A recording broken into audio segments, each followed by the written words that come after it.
What's up, everybody? Derek Anderson, the DA. And yeah, the Flash trailer came out yesterday. A lot of you guys saw that during the Super Bowl on Super Bowl Sunday. Everybody's been talking about it. Twitter has just been blowing up. All of the, major media sites have been saying, oh, look, the Flash trailer. What do you guys think? What's your opinion of it? And it's a lot of hype. It's a lot of positivity, even though this guy, Ezra Miller, has just been out there causing calamity all across the country, and probably shouldn't be anywhere near this film. But nevertheless, they're giving him all the love. And maybe well-deserved for his acting ability. I don't know. But here's what I got to say. I'm on the other side of the hype, man. This thing actually kind of tuned my hype down because, in my opinion, it really kind of it's like a kick in the ass, right? It's kind of like a gut punch, right? It's like a punch to the gut because of all the stuff that the DCEU, the Snyderverse, if you will, had to promise. And we're not going to get to see any of it, okay?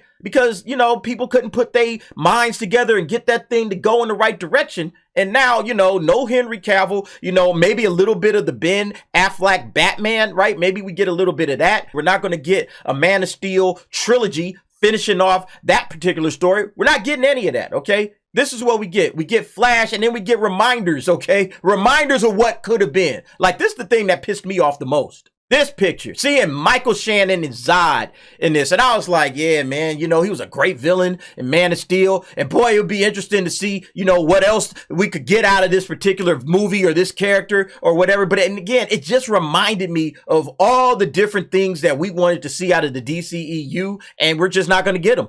And then you see this stuff with Supergirl, in action and everything. It's not Clark. No. My name is Kara. Well, I'm Barry. And it's like, well, whatever, dude. Like, I'm so pissed off at that, right? And yeah, we got Michael Keaton, right? We got Michael Keaton coming back as Batman. And that's supposed to get everybody's, nostalgia juices flowing or whatever. It's nostalgia bait. That's what this movie is. That's straight up what it is, okay? It's nostalgia bait because guess what? If it didn't have this guy as Batman, y'all wouldn't be hype.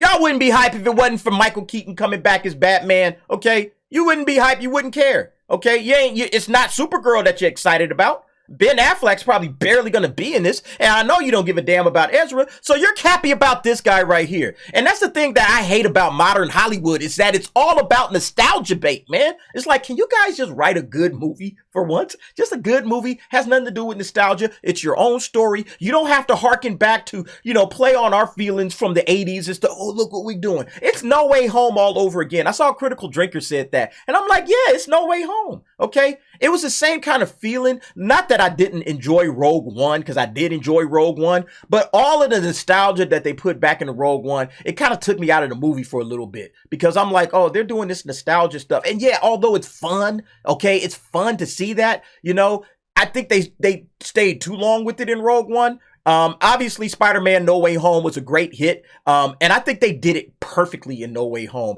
as the way that they kind of marketed that movie. Oh, we're not going to have Toby in it. Oh, we're not going to have Andrew Garfield in it, even though we knew they were going to be in it. I thought that was smart, but I'm just tired of nostalgia bait, right? I want these guys to go back to their creative sides, make original content, something that just say, hey, let's play on these guys' nostalgia. We don't really have to work that hard. We'll stand on the shoulders of Michael Keaton's Batman to get people's butts in seats, okay? That's what we're doing. Instead of actually writing a story that's compelling and interesting. Like, for instance, you go back to my childhood, 1984, what I consider the greatest year in film ever, okay, at least as far as I'm concerned. 84 has some hits, okay, and they were all original stuff. Or if they were sequels, they were just sequels that just came out like a year ago, okay, like Indiana Jones and the Temple of Doom that just came out like a couple of years before in 81. So it was a sequel to that. Okay, fine. But you had Ghostbusters, you had Gremlins, Beverly Hills Cop, Romance in the Stone. You had a laundry list of great films, okay, that came out that year. Karate Kid, right, the original Karate Kid, Star Trek 3,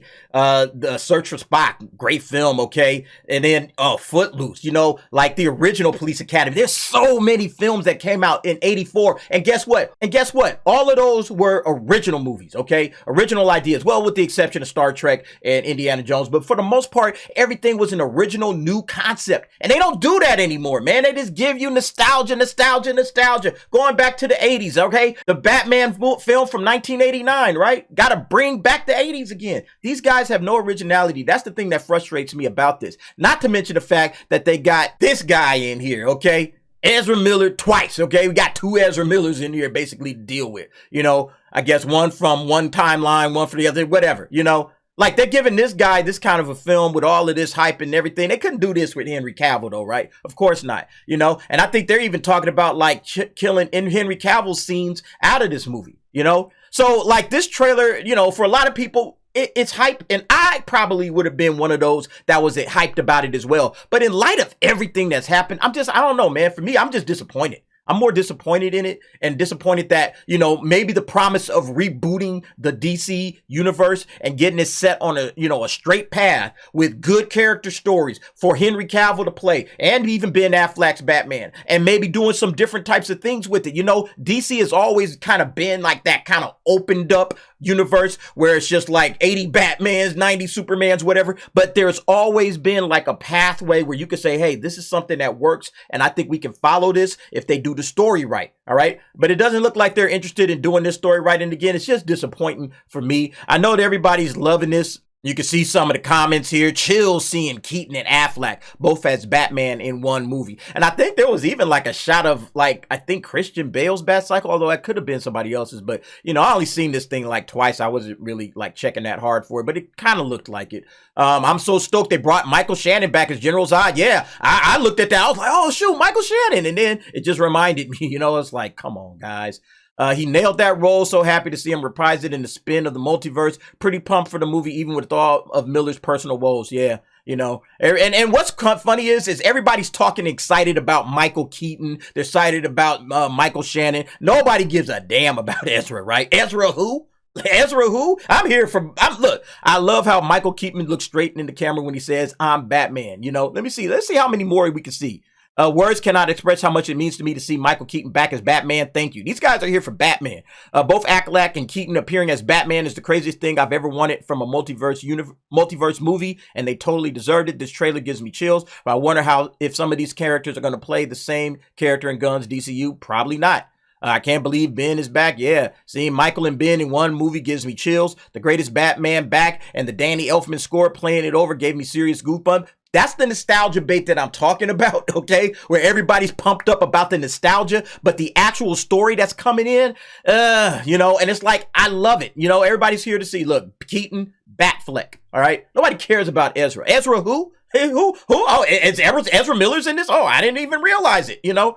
And that's the sad part, okay? Because we should be excited about the whole thing, but because they kept with this goofball, even though he was committing crimes everywhere, they kept this goofball on staff to continue to play this character. Nobody really cares about his portrayal of this character, but they kept him on, probably for woke diversity points, whatever. And now we're going to get saddled where we got to watch this dude go through this stuff just to see the nostalgia that cats are looking for. I'm 50-50 on whether I'll even watch this movie, and that's being dead serious, okay? As much as I love the DC universe, and as much as I would really love a Flashpoint movie, I'm excited to kind of see what they would do. I'm still on edge whether I'll see this movie at all, just because of how everything is going. I don't really want to watch it because that's just gonna, like, you know, I don't really want to watch it and lend my money to this farce. You know, again, it's just nostalgia bait.